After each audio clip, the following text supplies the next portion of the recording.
The new era of Penn State football got started on Monday when Pat Kraft introduced interim head coach Terry Smith for the remainder of the 2025 season. Of course, we've been following it since the news broke Sunday that James Franklin was fired as Penn State football's head coach, and now we're here to talk about it as a group on our regular BWI live show. There's been a lot that's happened since Penn State lost to Northwestern 22-21 on Saturday, something that ignited a lot. You know, it's hard to say everything because as we will discuss over the next 60 minutes or so, it's more than just the loss to Northwestern. It's more than just the loss over the last 3 games for Penn State's decision to move on from Franklin and begin a new search for a head coach. That on the show today a little bit as well from Sean Fitz and from Nate Bauer. Gentlemen, been a busy, very, very busy time here for us and for you especially. So Nate, I want to start with you. Just generally, what's your last couple days been like so far with all of this going on? What? Every time I talk to you, I text him, I'm like, hey, I got a quick question. He's like, I'm on the phone. So I'm on the phone is like just his tagline for the last 72 hours. Yeah, there's been some conversations. There's been some tough questions being asked. Oh, yeah, no, I know.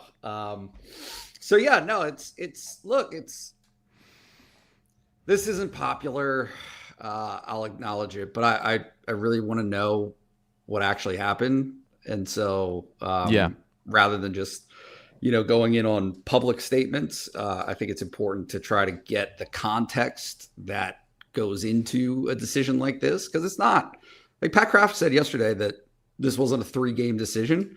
And it's not, right. And so there's, I think, this public facing side of the narrative that everybody's looking at. And it's really, it appears to be isolated to, hey, they're losing. And there's this long history of coming up short in big games for James Franklin. Yep. And so it's this cut and dry situation. And I think it's a little bit more than that. So yeah, it's been insightful and instructive to kind of gather perspectives and see where everybody lands on this. And on the other side, I know, Fitz, you and Ryan are on the recruiting stuff, but of course you span recruiting and football, so the impact and the fallout of recruiting and all the other things, I imagine, has been a big topic on your mind. But I guess what is the biggest thing that you've been thinking about in terms of the decision and then the fallout in the last couple of days? Yeah, I mean, you look at this decision, and I mean, it is more than a $700 million decision. I mean, like, you look at how this program is going to be set up for the future, and this one's all on Pat Kraft, and it's kind of I don't want to call it an all or nothing decision, but like the defining decision of his tenure. And I think it's a remarkable microscope in college football right now. You look at the entire resume versus the resume this year, and I just keep going back to, I get it. And it's just fascinating how all this is playing out, because you have a program with the level of consistency that most programs would love, but also at the same time, you had a level of expectations this year and not only fell short of it, but just kind of fell flat on your face. And now it's about closing that window on one and then slamming the door shut on the other part of it, like the big picture part of it. Because I think, yes, the championship window that they did have, or we thought they had, is gone, and now it's time to move on. It's just I'm very curious how this is going to play out, because it's a be careful what you wish for situation. You're not sure how to sustain the consistency, and if that's going to come with a couple of 7 or 8 win seasons on the front end of it, maybe it turns into something amazing. Maybe it turns into Kirby Smart at Georgia, but also it might not, and there's a really good chance that it might not. So I'm fascinated to see how this is playing out. Pat Kraft is staking his, basically, I don't want to say his entire career. That's hyperbolic and whatever, but he's staking everything at Penn State on this decision. This is a big decision, and he acknowledged that yesterday during the press conference. We're going to get to that right now. We're going to get to that here in just 1 second, but a reminder for you, please help us. This is a big time in Penn State football history. And it's an opportunity for you to get to know more about Penn State football and be in the ground floor of the next phase of the program. So join us right now. Coaching searches are a special time because there's a ton of information. And as these guys have said, some of the decisions, some of the actual honest feedback does not get out into public conversation through press conferences. So join BlueWhiteIllustrated.com right now for $1. You can get 7 days of access to get our inside information from some of the most connected and well-trusted and experienced journalists that you see here on screen. And I'm not, listen, this is me doing two things. First off, like, my job is to promote them because they are our experts on this show, but also they're genuinely that good. And so I just want to, as a personal statement, say that these guys are great and you should listen to what they have to say here, but go get the full context at BlueWhiteIllustrated.com. Also, like the video, subscribe here to the Blue White Illustrated YouTube channel. We're bringing you all of these things as they happen, including Pat Kraft's comments, our live breaking news from James Franklin being fired on Sunday. It's full system ahead. This is when we're putting in overtime. There's more videos. There's things that crop up out of the regular schedule. So subscribing and enabling notifications is how you know when we find out if somebody decommits, if there's a big commitment, if they're able to turn things around, when there's a hire, all those things we'll be covering here. And so, little stump speech here. Now, let's get into Between the Lines.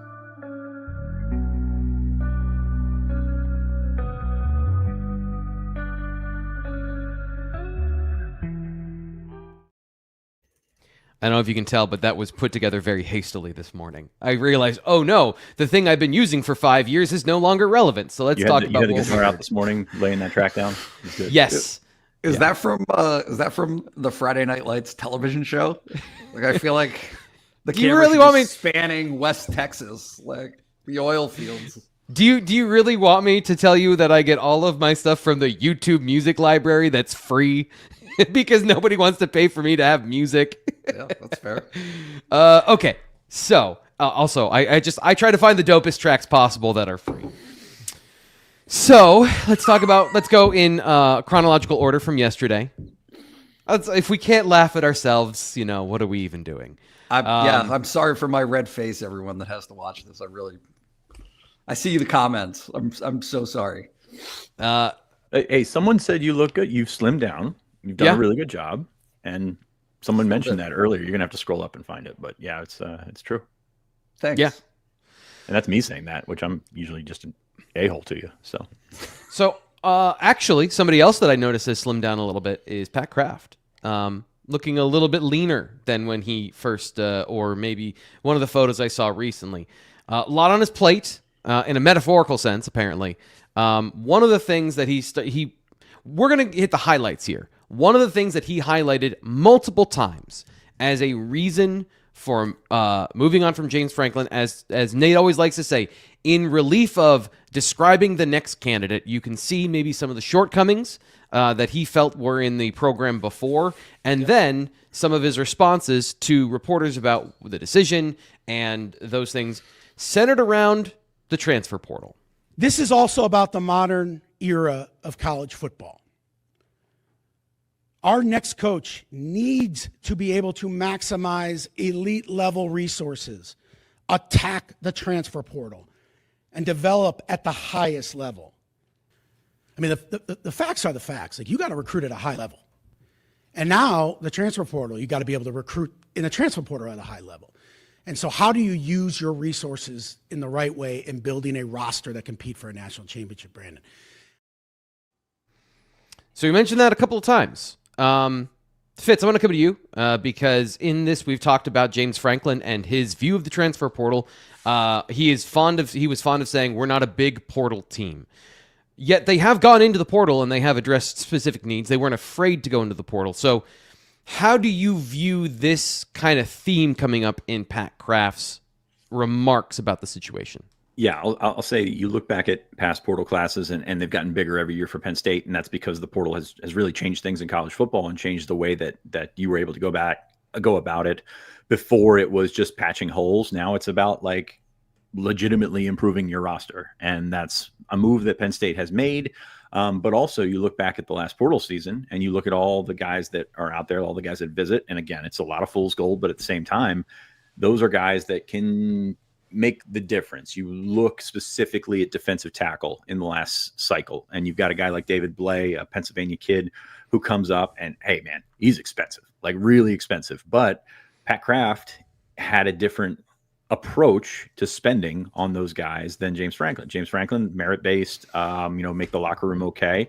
And still, it ended up being the wrong way to go about it, because even though you did manage that spending, you did manage to, bring in some pretty good players. You look at Amari Campbell, what he's done, but you still had a bit of unrest there. And Terry Smith and Pat Kraft both referenced that yesterday. It's like, it's almost about ripping the Band-Aid off of saying, okay, well, this is a professional organization. We have to figure out who makes the money, and everyone else is going to have to be fine with that, rather than everybody is going to have to walk on eggshells around here to figure out who's making what, to figure out who's in the pecking order, how that's impacting playing time, how that's impacting, resources spent on players. And I think Pat Kraft and some other coaches out there, some others out there just, have no problem taking it to the next level. Do they have the money to do that? I mean, that's always been the issue, right? I think it's been more, and we kind of said this last year when you're talking about Trevor Pena, where you're talking about guys that could have been the finishing touches to a great roster. If they needed a guy to come in that costs whatever he may have cost, and those guys are not the $2 million that Fran Brown said they were, but they're still, a hefty chunk of change, that they would go find the money to make it work. And I don't think Franklin was comfortable with that. I think Kraft was comfortable with that. And I think that is a fundamental clash that really ended up limiting the roster a bit, because you look at what they've got, and they've got a bunch of portal guys, and they've also got a bunch of portal guys that came in and aren't playing that much. So it's very interesting to watch that whole thing evolve over the last year. Nate, I go back to, and I wrote about this at BlueWhiteIllustrated.com yesterday, about February 2025, and Pat Kraft sitting there in the Pagula Ice Arena media room and just bluntly saying, we need a receiver. Everybody knows it. Everybody can see it. And then a couple months later, they go and get a receiver. And I guess what I want to get from you and what I want to understand, and I know that maybe there's some things here that are a moving target. He talked about Penn State's elite resources. Elite is a very specific word, in my opinion. Is that positioning and something that, he's not going to be honest about their actual resources and where they stack up in the Big Ten and in college football? Or is this a case of, as Fitz was talking about, James Franklin uncomfortable spending on players that may be speculative in the portal, or spending on recruits, or whatever it might be, and it's the deployment of said resources? How do you take that conversation of one or the other, or both, in this narrative of Penn State's being used or not used? Nate, can I get in here with just one sentence? Like, I think Franklin had a fear of no return on investment, and I think Kraft is like, we'll just go with it. Like, it'll be fine. Like, just, if this guy doesn't pan out, then we'll move on to the next thing. So I just wanted to get into that. I think Franklin, thought about, is this guy worth $500K? And Kraft is like, well, that's not you setting the market. That's us setting the market, and just be okay with it. So Nate, sorry, I wanted to shoehorn that one in. I have a there's a shopping analogy here that I don't know if it makes sense. James Franklin wanted like Hondas that were used with low miles and were really reliable, and you could squeeze all of the juice out of them. And multiples of that, right? Multiples of those Hondas. Fleet vehicles. Yeah. Just an absolute army of fleet vehicles. Which, by the way, having recently purchased one of those, great deal when you can get it. Like, excellent deal when you can get it. But Pat Kraft, that's not even an ad read. Yeah. Pat Kraft wanted a spaceship. Yeah. Right. Like that it is. And you see this in quite a few. It's not just football. It's Gavin McKenna, right? Yeah. It is, it's still in Mingo in basketball, right? This idea of if you are able to procure a top 5 player at anything, go get it. There is no number in the bank account that can't afford that. James Franklin, I think pretty clearly did not feel that way. I think most coaches are maybe a little deeply uncomfortable with that because they know that it makes their job, their life, all of that stuff, all of the ways that they have handled a team, right? Which don't discredit, like, so much of this and so much of the conversation is about what's right and what's wrong. And like, this was a bad decision and this was a great decision. And there's just a reality that all of these things have pros and cons. Yes, you can go get a really great player that can totally upend your locker room. And a totally upended locker room is something that you can point all over the country and look at other examples of coaches who have dealt with that unsuccessfully, that it just does not work. But at the same time, there's the other end of it where you can see examples that do work and where a certain player is worth that money. And Fitz, you can correct me on this if I'm wrong, and maybe I am. I don't think that Franklin would have brought in Trevor Pena had there not been that nudge from, and when I say nudge, I mean almost a demand from Pat Kraft to get another receiver. And he said that when they already had 2 in the portal. They already had 2 on the team, and Pat Kraft was pushing for another one. Just to underline what you guys are saying in terms of Kraft's aggression in those areas. By the way, in the spring portal, where there are fewer options. But they also whiffed, right? Yeah. The guys that they got, Devontae Ross, who is a good player, wasn't sexy enough. Kyron Hudson, who had moments at Southern Cal, but I think we are seeing the same player. Right? Things don't change that radically from right. Like you just and it even lends into the argument of people, with Drew Aller, right? Like that you've seen enough that you know what the outcome is in these certain situations. And so they had those 2 in the program, but it was, look, like, this isn't enough. You need more. You need to go do something. And Fitz, I think that this is also fair. There were portal receivers that were higher profile that Penn State had an interest in that Penn State did not get. Is that correct? Correct. I'm actually scrolling through right now. Eric Singleton was the guy that everybody wanted from Georgia Tech to Auburn.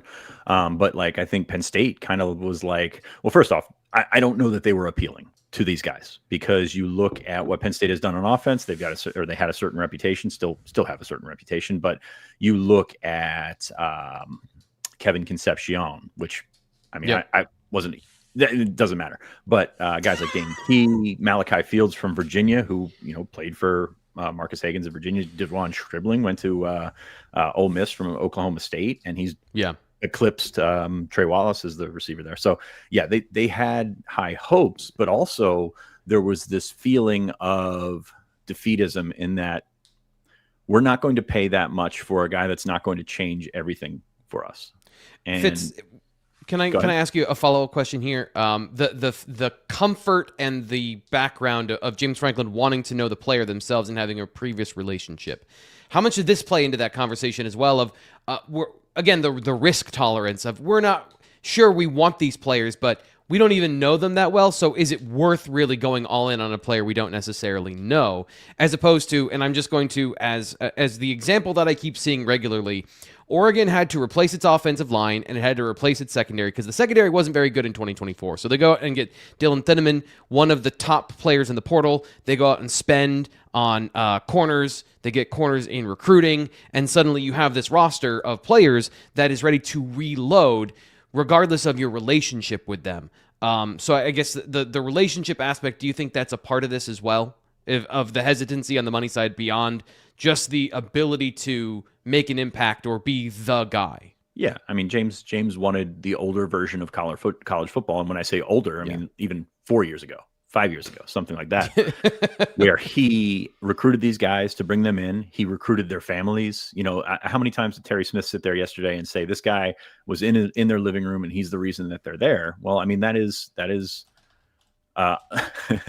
a new school, old school approach. If I brought these guys in, I think they can play. We're going to be attached to the hip. He's attached to the hip to Drew Aller. He's attached to the hip to the coordinators that he hired. And ultimately that was his undoing. So yeah, I mean, you look at how he handled things and, you know, let's be honest with you, look at the structure of that program. I mean, James was the one making those calls. James was the one that was, sort of pulling the strings more so than the current version of what we see, not at Penn State yet, but the current version of what we see over the last year and a half with GMs being more involved and things like that. So I think, yeah, a lot of that comes back to it. And you take a look at this roster and how it's built from the top down with its, and I have no problem with the top guys and the top guys that came back making the most. Yeah. But when you are kind of all over the place and we're still in this 5-year window of uncertainty with NIL, with revenue sharing is going to change that even. So yeah, you've got a lot of questions, and usually what it ended up being was guys continually asking for more, agents continually asking for more, and just, it was a lot. So yeah, that's the way I would go with it. But there's still, like, I think I think Terry mentioned about Franklin, the loyalty to him, the players' loyalty to him, the family's loyalty to him. And I think that's absolutely admirable. But as we said, kind of going back to recruiting in the 2026 cycle, a lot of that stuff really, really looks good on paper. But when you put it into real world happenings, it's not always going to work. And I thought this year could work. It did not. Nate, one last point, and then we got to transition to something else quickly. Yeah. I think that the move itself, right? And this is maybe a broader conversation for another day, but it marks a transition out of one of the main appeals for so many of these guys who ended up at Penn State, who are high profile, who did have NFL opportunities, who came back, all of that stuff, right? Yep. They were had at a discount. Okay. Mm-hmm. That there is a discount involved for their perception of, look, there is more money to be made in the portal market for sure. All those portal pieces get more money in the first place, but also the value of these relationships and that family atmosphere, all of the things that Penn State football was built on and that James Franklin continued, it's not saying that they're lost. It's saying that the market will change for Penn State. Right. Because now when you're stacking up all of the big boys, Georgia, Alabama, right? Ohio State, right? Oregon, Notre Dame feels like they're increasingly a part of that conversation. Face to face, not only are the numbers not the same, but like the experience isn't the same, right? Yeah. There are different levels that, again, there are trade-offs in everything. And that was one of the trade-offs is you'll take a little bit less money. You don't have to demand a full market rate in the transfer portal or as a recruit, but you're willing to take that because you have a trust in this is how Penn State football is operating. We need to take a quick break because we need to talk about our favorite thing. And I think it was on Thursday. Fitz, you said this season is powered by beer. We like beer here on the podcast or something like that. We do, and our favorite place to go get beer is Antifragile Brewing Company in downtown State College. Please tell the people about Antifragile and why they should go there, and tell them they heard us about it on the BWI Live show. Yeah, did that twice in one day actually. The other day, I went to I went there Friday. I met you. My kid had something to school, so I picked him up and I took him downtown to a brewery because that's the kind of dad I am. But that's also the kind of brewery it was because he was not the only child there. Very small children, just not running around either. It was actually pretty well contained. Nate's kids weren't there naturally, but you're looking at a wonderful atmosphere for just guys like us, people that talk about Penn State football, listen to Penn State football, follow it. And it was an awesome Friday afternoon. T. Frank got pulled over to a table. I mean, I don't want to go behind the scenes here, but a group that was up in South Carolina recognized T. Frank, and they're like, "Hey, come talk to us." I am going to out you here. I did overhear him tell them that it was leg day, so he was not drinking. But that's another. It's the final leg day too. It was like max day, and I was not going to interrupt my gains. That's important to me. So I left there, and I'll circle back around. So I left Antifragile and came home, and of course the homecoming parade's going on. Everything's going on downtown, and my wife says, "Hey, we've got a post-week happy hour for my work, and we're gonna go downtown." Great. Found parking, not hard whatsoever. Was able to get in there, and it was fairly crowded, but a ton of Penn State fans. I talked to several that came by that were there because of the podcast, that were there because of the show, and we really appreciate that, guys, because it shows that we have, and we're not like, you look at the three faces on the screen here. We're not influencers here, but we've really enjoyed to see this brewery grow, because we like the people that run it, we like the people that hang out at it. So definitely check it out if you're in town for a football weekend, if you're in town for anything. But yeah, I went back on Friday night, had 2 more Pilsners. They were delicious. And then I grabbed a 4-pack of the collaboration with Dancing Gnome. I'm not sure it's available in cans anymore, but there's a reason for that, because it's really good. But definitely check it out. Go get yourself a beer. Go get yourself some kombucha, a mixed drink, a cheesesteak, and also my new favorite thing, the free bread container is out there by the cheesesteak. And my 9-year-old discovered the free bread container, and of course they make cheesesteaks with gemelli bread, wonderful rolls. They cut the ends off, they put it in the bin, and my ravenous little 9-year-old loved it. It was the best part of his trip there. So fun for all ages at Antifragile Brewing. Check it out. Yeah, and by the way, so we are trying to make it there most Fridays before home games. Now there's not as many home games as we have had in the month of September, but the reason I'm going down there is to meet you guys. So the group I was talking to, they said we were a little nervous to come over. We didn't want to interrupt you or bother you. And I'm like, I'm not sitting here on my phone because I want to hang out in a bar by myself. I'm here to meet you guys. So if you see me at Antifragile Friday afternoons, I try to get there around 1 o'clock or so. Come say hi. We'll have a conversation. We'll talk about football. So appreciate them. And I'm sorry, Nate, we're not going to get your thoughts on Antifragile here. But we are going to get your thoughts on this next part of Penn State and James Franklin and the decision to move on. Here's Pat Kraft describing what he wants out of his candidate moving forward. This person has to fit Penn State. They need to represent the toughness, the blue-collar work ethic, and the class that defines this institution. We want someone who honors our tradition but isn't afraid to evolve, someone who understands the weight of we are and leads us forward with a vision of championships. The right coach will rebuild the unity and pride that defines this historic program. And they will ignite this fan base around a shared belief that we're capable of greatness and we're going to do it the right way. And we are the best program in the country. I think the key words there, rebuild the unity, ignite the fan base. I just want to get your thoughts on those aspects of the story under James Franklin, something you talked about back on our breaking news show on Sunday. So I know you've already talked about these publicly, but just wanted to get you to, maybe even for people that didn't see that, give your thoughts on I guess, that dynamic outside of the performance conversation in the theory we've been talking about, how to build the team. Me? Yes. Yeah. Matt Rule said the word paterno more times yesterday than James Franklin did in his 12 years as Penn State's head coach. Yeah. And so, look, it is complex in terms of what the impact of that actually is. Right? In terms of how much does it move the needle? I think it is wrong to suggest that it doesn't move the needle.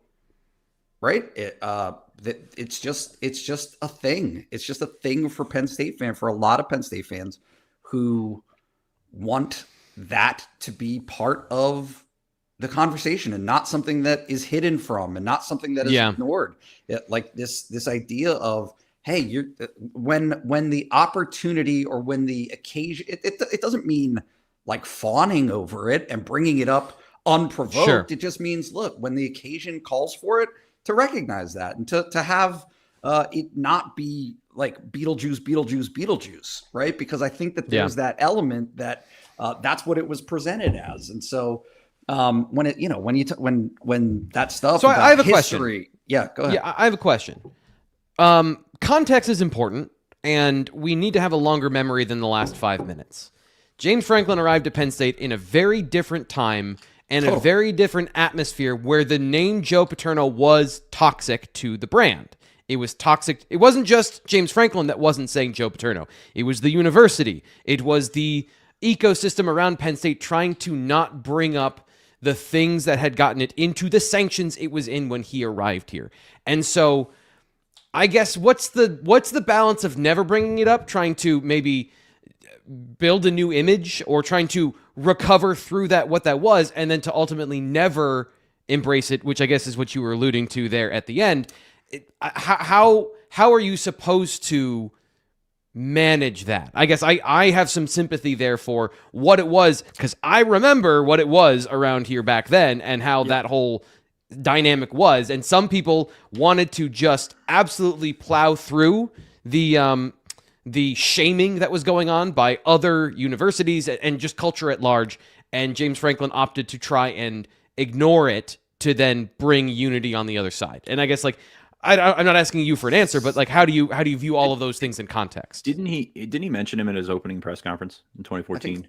Probably. And then it just kind of went dark, which I think the shift then was like, okay, I've said it. Now we're going to move on and we're going to figure out what the real connection point is here. And that's the Letterman, which took him a couple more years to wrangle that as well.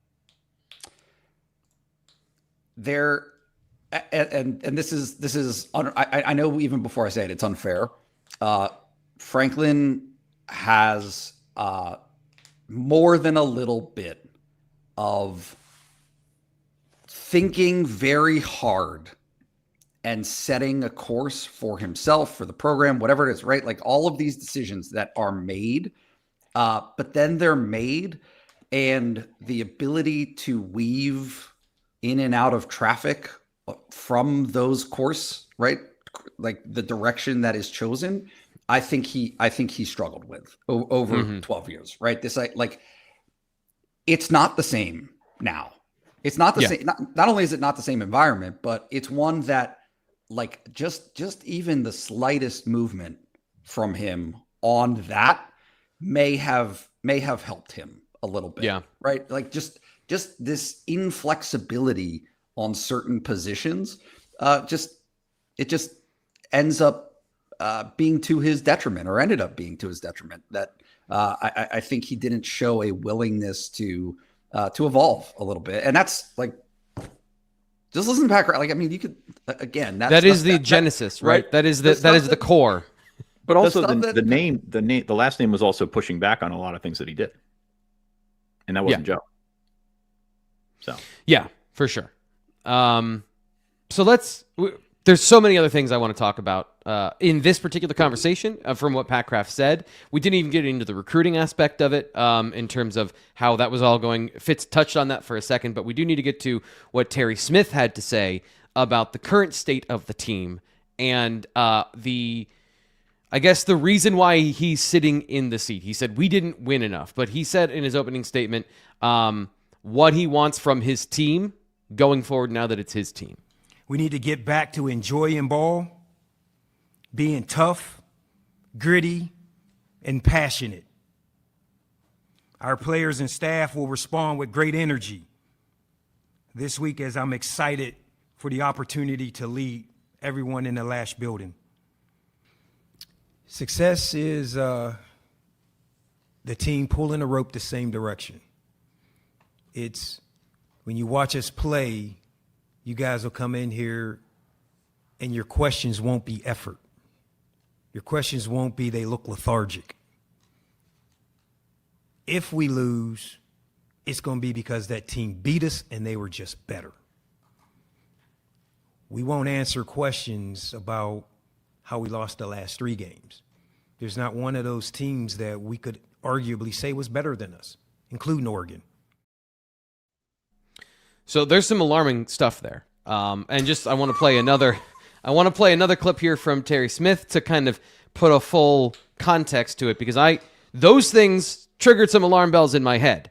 And he talked about in his opening statement there, you heard him say, get back to playing with passion and swagger and all these things. Well, what led to losing them in the first place, if those were the cultural identity at Penn State? There's a number of reasons. We're in a new era of football. And, like Pat said, you have to navigate everything about it. NIL, there's money, the locker room of bringing 125 guys together as a team, bringing individuals like a hand and making them collective. That's my job now. And I've got to bring everyone together to see the benefits of how we can all succeed as one. Nate, I have my own soliloquy here, but just go off. I mean, you look like you're ready to go on all of that. As Terry was leaving the press conference yesterday, and this is the point, right? Is as Terry was leaving the press conference, he kind of looked out at everybody. He was like, "Everybody pray for me."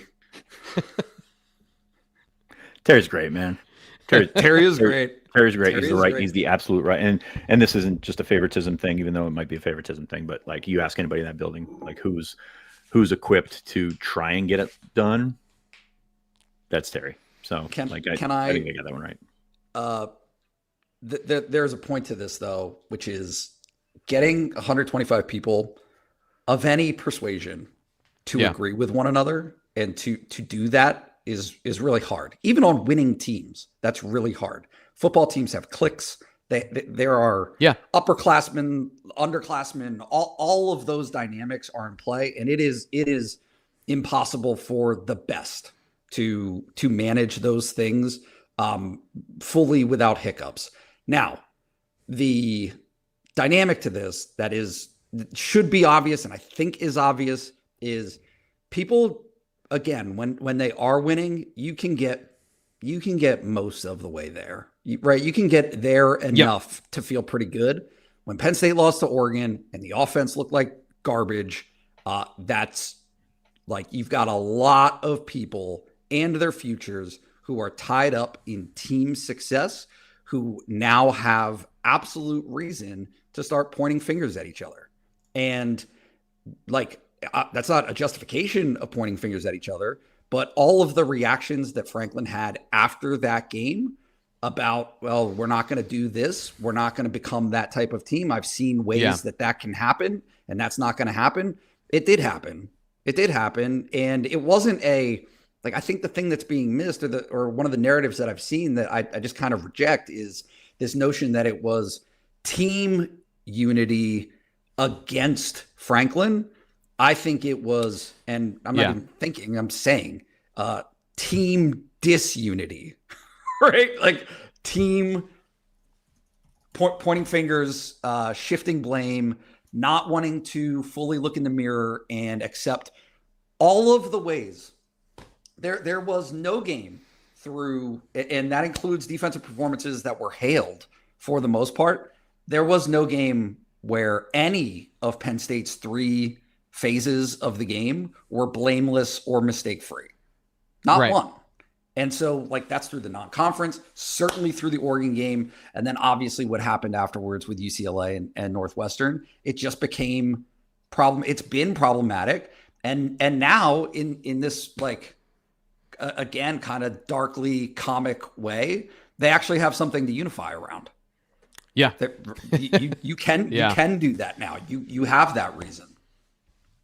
I find it interesting, and I thought this about, I was young in my career. I was a senior in college when Joe Paterno was fired and all these things came down. And it, to me, like, the story was the man who was so dedicated to the university and was so hell-bent on the success and doing it the right way and all these things, and maybe outstayed the veracity of his coaching. Was ultimately, like, I always think of it like a Greek tragedy. Your greatest strength becomes your greatest weakness. And for James Franklin here in this situation, his greatest strength was team unity and trying to build a culture that was resilient through all of these things, NIL and money, and his focus on the team and the I don't want to make this sound all wishy-washy about feelings, but like considering the players, right? And having that be the focus. Ultimately, their inability to come together as a team this year was the downfall because, paying for those players to return, going into the transfer portal, as they did, as we described in all of these situations, to then have it lead to a 3-3 season and have Terry Smith sitting here saying, NIL is a problem. Money's a problem in the locker room. It's not there's a lack of the focus and the unity in the team. And again, as you pointed out, not at James Franklin in animosity, but just at the distraction had become the thing. And James had worked so hard to make sure that money was not a distraction and had sacrificed maybe some of those bigger swings to take care of everybody. And it just seems like such a, that seems like such a story arc here for the Nittany Lions. So those are my thoughts here about this situation. Fitz. The money issue becomes an issue when they start losing because losing sucks and everybody hates losing. Like if you are 6-0 at this point, it's not relevant at this matter. And we're obviously having a very different conversation. So you look at the frustration sort of piling itself up, and then all of a sudden they turn into Rick Vaughn from Major League 2, right? I like to do the movie references. You're looking at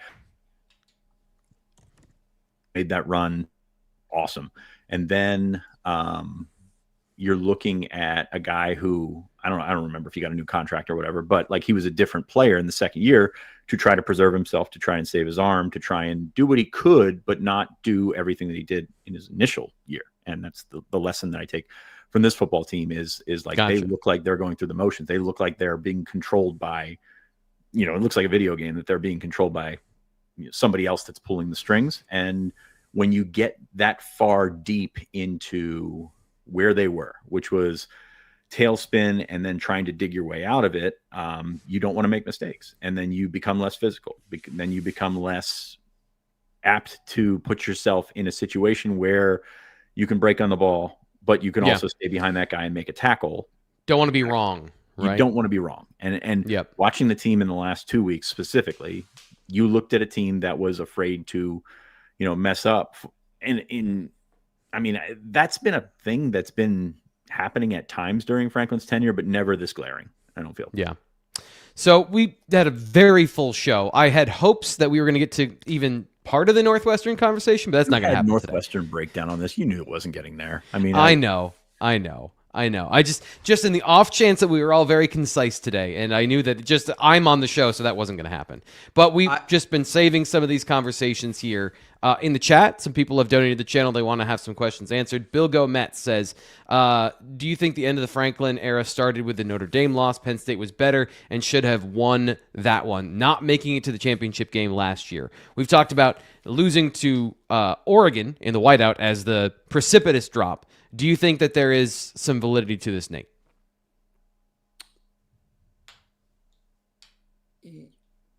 Yeah, in some ways, down the line, right? I mean, there's a chain reaction of how the program, and when I say the program, I mean James Franklin and then Pat Kraft chose to handle this season because of that game, of the this close. Because of the this close.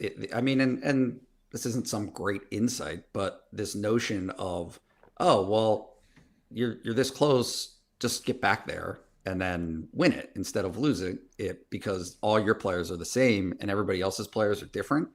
Like that. That's why Penn State was ESPN's number one coming out of the spring, right? It wasn't because Penn State had actually, and this is where the red flags were. It wasn't because Penn State had actually won those games, because they didn't. They lost those games. Yeah. Right? They lost all of them.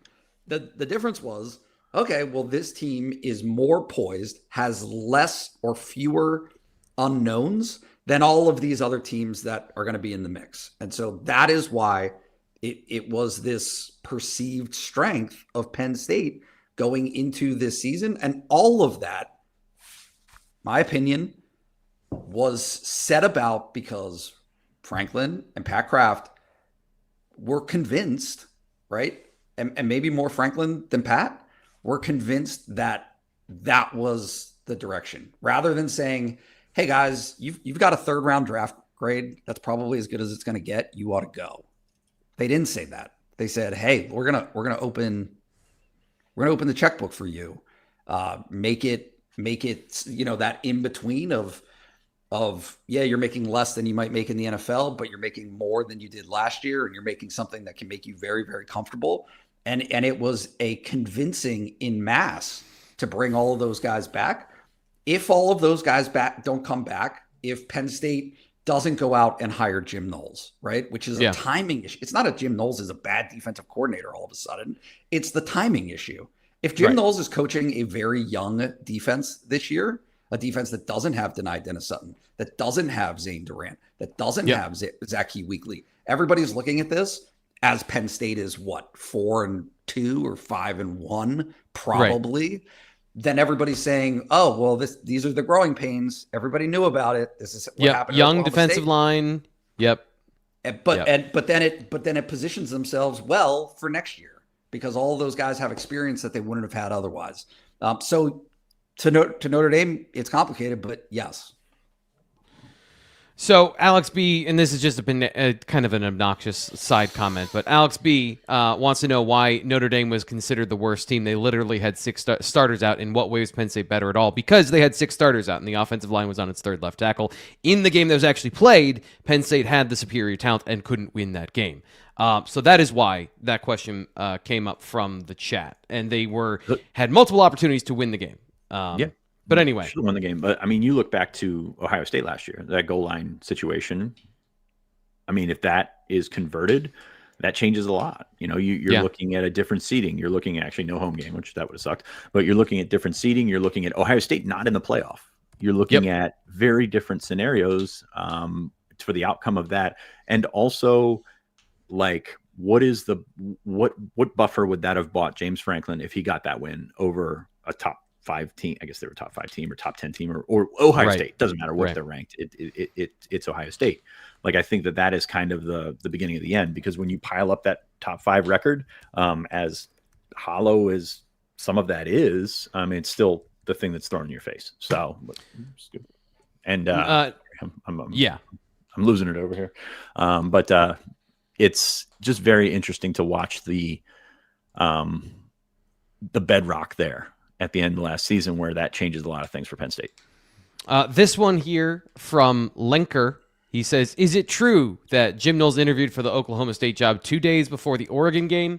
If this information is available, I'm assuming it's over at BlueWhiteIllustrated.com. I don't have any idea, but I wanted to throw this out here for you guys if you had anything to comment on this particular topic. Yeah, as I said in the chat, I sent some texts out. I know he's interested in the Oklahoma State job. Obviously, there's connections there.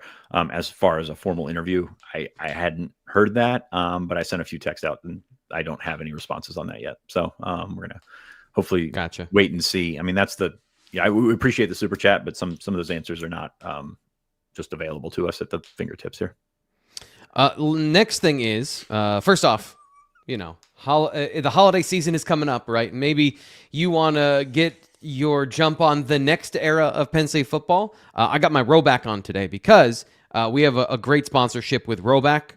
If you want to check out their stuff, you can get 20% off with the promo code PSU20. So you can get code PSU20, check out, and you get 20% off your first purchase at Roback.com. So check their stuff out. And of course, check our stuff out. One thing I know that Fitz has been working on is the coaching hotboard. And I'm going to put this up here again for everybody so they know that this is something that we're doing right now. The Coaching Search $1 for 7 days of access. You can get his thoughts, his unabridged thoughts on the Coaching Search, the hotboard, all the names out there beyond Matt Rule. Join right now for 7 days for just $1, and you can decide if you want to join us for the rest of the long ride here with Penn State football. So Fitz, I do want to touch on that, because that's the thing.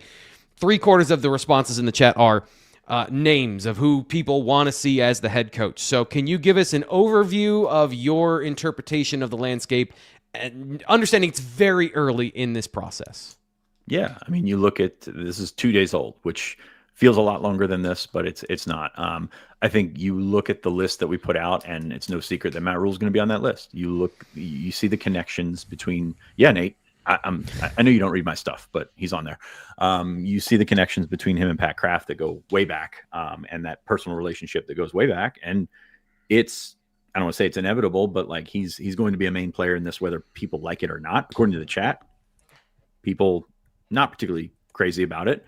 Also a very funny back and forth in the chat earlier where one person said that Matt Rule like completely denied interest in the job, and the next person was like, and these were sent at the same time. It's like Matt Rule basically begging for the job. So in the ear of the beholder is where you find Matt Rule. I do think that they would certainly be interested in this job. You look at some of the names that have been tossed about and widespread, and these are the, I don't want to call them the obvious names, but like, the hotter names. You look at Kurt Cignetti, sorry, and he's got a lot going for him in Indiana right now. And he's a Pittsburgh guy, played at West Virginia, so there's some roots this way. I don't know that like that one's going to play out, especially because he makes the same amount of money that James Franklin made.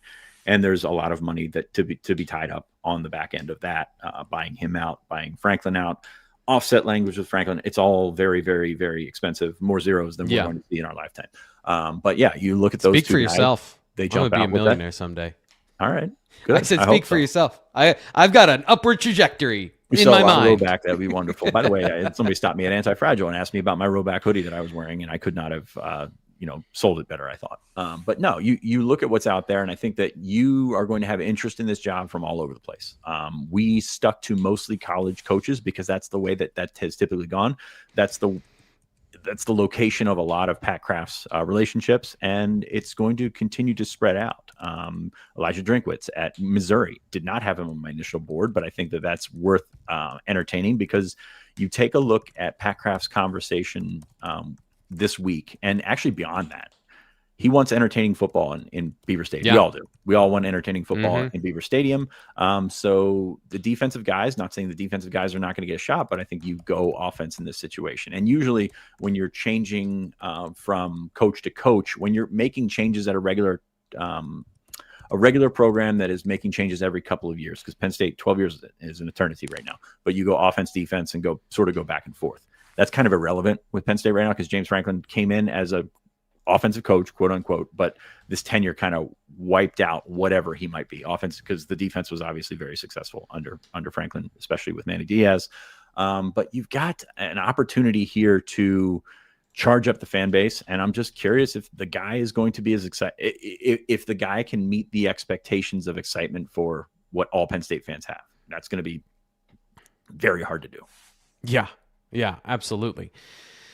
Nate, I want to come to you about a topic that any other day would have been an entire show. Would have been a breaking news story that Drew Aller done for the season. And we have yet to talk about it really, other than I think what you guys mentioned on the post-game show and our post-game coverage, your instant analysis. So let's just end the show talking about that. Not that this show is super uplifting, I think, overall, but like to end on a downer is why I kind of want to talk about Northwestern and like how the game played out. But I guess what stands out to you about the rest of the season and the loss and the impact of losing Drew Aller for this team?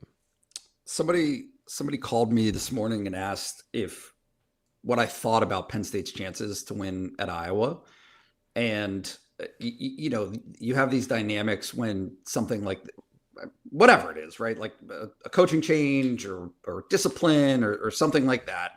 And it creates its own avenue. And I responded, Penn State's starting senior quarterback is out for the season, and its best linebacker is out for the season. And to me, that's all you need to know. Yeah. Right. We made a list of like most valuable or irreplaceable players. They were like 1 and 2 on the list. It's not a critique of Ethan Grunkmeyer. They will get him as ready as they can. It's simply an acknowledgement that if you were handicapping this game under completely normal circumstances, you would look at those two things and you would say, that's tough. Yeah, that's gonna be pretty hard for Penn State to deal with. And so I do think now, right, the same conversation that we had and that you even asked Franklin about, how hard is it to pivot in the middle of a season? They got to do that on offense now. right? They already had to do it on defense a little bit. Now you've got to do that on offense. And I'll say this, like, I regretted that we didn't talk about Drew more after the game on Saturday, because I felt like, he's a kid who has deserved it. He has earned that level of like consideration to talk about what his career has been at Penn State, to talk about how devastating this injury is for him. We'll see what it does with his future, but at minimum, for a career that's been this long and has included this much work, for it to end that way, it's hard, right? It's just really, really tough for him, for his family, for really everybody around the program. And so it's just something that Penn State's going to have to deal with and move forward from. I don't know the answer to this, Fitz. Like, how does Drew Aller go from here as a guy who never put together like tape to this was his year to put together number 1 overall tape. And the NFL draft, believe it or not, is absolutely a perception business. Like, the number of tackles you get in your senior year connotes trajectory for a lot of teams, which is, I just think, ridiculous in a certain sense. But there has to be this level of production and physical talent, and for a quarterback, wins. And for him, like, going forward, what do you see his projection as at this point for the NFL as a draft pick and as a prospect? Yeah, I'm not sure how much training he's going to be able to do coming off of he's going to have surgery, or if he hasn't already. So like that's going to impact that. But his cut-ups can be ridiculous, and that's all it's going to take. It's not all it's going to take, but that's what they can look at. And for lack of a better critique, he's going to get the benefit of the doubt of being in an offense that did not fit him. So I think that they're still going to look at him, still see the body, and they're going to see some of the stuff that he did this year as a runner, and say, okay, we didn't know that he could do that. Not that it's going to change his trajectory in the NFL, but they're going to look at him as a little bit tougher than most will look at. So I would go with that. But his cut-ups of him throwing the slant to Trevor Pena is going to show up on draft day. Like that stuff is going to show up on draft day. It's an I can fix him mentality in the NFL. And I think that if he goes to a good situation, maybe that's possible. But yeah, it's certainly not the, I was going to say free fall after coming back, but I don't think it's like he's undraftable, he's untouchable right now. Like I think he's got enough traits, and he's got enough people around him that can talk him up, and sincerely too. He's an awesome kid. Like I don't want to conflate the critique of him as a prospect with the critique of him as a human being, because he's awesome and he's a leader, he's a sharp kid, he's got a lot going for him. But I think he's going to get a lot of benefit of the doubt based on the offense, based on playing for Franklin. Like it's very fascinating to me it was the wrong way to say it, but it's very fascinating to me as Penn State turns this page to whomever is the next guy. You're looking at resetting the quarterback agenda, right? You're looking at probably a guy bringing in his own quarterback from, whether it's from his team, from a previous relationship or whatever, and reset that clock. And that is one of the better reasons that you could say for making a change now, is to reset this as an offensive, entertaining program.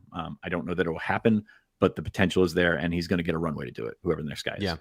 And Emirs makes a comment here in the chat. He says, hopefully he's a good combine and interview. And as far as the combine, the testing, to me, it's not necessarily about that. But Drew Aller, I can just tell you from watching him play football and seeing him see the routes develop and seeing him see coverage, he is going to absolutely shine as an interview and as a guy on the whiteboard at the combine. Teams are going to think, as what Fitz just said, I can fix him, because he feels unbelievably fixable. His mind for the game, his ability to deliver the ball and understand the routes and where things are on the field is at that level. Now, the confidence to pull the trigger has always been his biggest shortcoming. And that's what the next team is going to have to fix, because I don't think he ever got, like, a lot of clean pictures to pull the trigger and be the big time throw guy, which they were trying to build for him here this year as a senior quarterback with 3 receivers and the routes they were running and the concepts of running 4 verticals on like every other play. They've been trying to get the ball down the field for him to throw, big time throws. That's what has to develop, because I think obviously the hiccups and the mistakes and the accuracy, that's one aspect of it. But the other thing is you can forgive some of that if you're dropping dimes in the secondary, and he has the ability to do it. Where that risk tolerance for a team lands is where he lands in the draft. So yeah, it's going to be a wild card there. And there's a lot of bad quarterbacks out there, and yeah, it's really hard to play quarterback. I think there's a benefit of the doubt situation here. Yeah. So. Nate, any other final thoughts here or on what we've talked about? There's so much stuff left on the table of aspects of even yesterday or the game or this weekend that we haven't gotten to, which is why we got 3 shows this week, by the way. So we got this, and we have our live show tomorrow. We'll have Terry Smith's next comments on Wednesday evening when we have his press conference from inside Haluba Hall. But Fitz, Nate, any final last thoughts here about Drew Aller or the situation going forward for Penn State? Just if I can loop back to head coach real quick, the next 6 to 8 weeks are going to be I don't think it's going to happen before the end of at least the regular season of college football. And I think it's going to be fascinating to see, like, there's going to be a lot of conversation, right? Anybody who is a living, breathing, successful college coach, past or present, right, is going to be tied to this job at some point. And it will be very difficult to keep the train on the tracks in terms of people's expectations of what's real and what's not. But I do think I ask, I'm sorry to cut you off, but you bring up a really good point, and I do want to ask this, and this will be my final question, and this can go to either of you. Where is Penn State on the pantheon of good jobs? Because there are teams out there, there are people stumping that Indiana is a better job than Penn State right now, and why would Kirk Cignetti ever want to leave? There are people there saying that Penn State is a top 5 job with unlimited resources, and they've got all the things they want. What to you, what's actually real in that conversation of where the attractiveness of this job is for the next coach, Nate? Honestly, I think it's the answer that doesn't satisfy everybody, which is the one that's most self-evident. It is exactly where they've been in recruiting. It is exactly where they've been as a program. It is between 11 and 15, 17, right? Like it's somewhere in there. Maybe you can get it up to 8, right? The bottom part of the top 10. Like, sure, there are just always these, like, it is hard to convey because I think that we have a hard time wrapping our minds around it in the first place, how fluid and changing college football is. These are living, breathing organisms that they don't, it's not on a dime, right? Bringing in and yes, Kurt Cignetti is a direct rebuttal to that, and I will accept that. That is not the norm in college football. It has not been the norm. But also, Kurt Cignetti is getting support. Right, a college football program that was always the stepchild to their basketball program at Indiana. Oh, we can win here. We'll support that. We'll do that. Yeah, football makes money. Football can do these things, and so I do think that there is just it is less about the person in that seat. It is important who's in that seat, no doubt about it. But it's less about that than it is about all of the people that he surrounds himself with, that the community surrounds him with, the university, the athletic administration. All of those things play into future success, future shortcomings, what have you. It's going to be super interesting. We'll be covering all of that. You mentioned in the next 6 to 8 weeks. Again, good time to join BlueWhiteIllustrated.com. And if you're here and you've enjoyed this conversation, one of our largest ever Tuesday morning audiences, join us. Subscribe here to the Blue White Illustrated YouTube channel. And if you can't do that, like the video. It's a protein-packed like button. You get 12 grams of protein for hitting the like button, which will get you back to your goals for the week, and it's low calorie. So it's everything you want, plus it's super easy. And you can do it more than once. You can like every video on the channel, and it'll help us out with the almighty algorithm. Thank you to everyone for being here today. I think we had a great conversation, and we're going to have more of these throughout the week. I am going to get into the Northwestern conversation tomorrow, and of course, we're going to preview Iowa because that's also pretty damn important. They're playing Iowa this weekend. I think we've known what Iowa is since 2005, but it's good for a refresher to remember what Iowa is as a team. We're going to be doing that tomorrow on the BWI Live show. For Sean Fitz, for Nate Bauer, I'm Thomas Frank Carr. We'll talk to you then.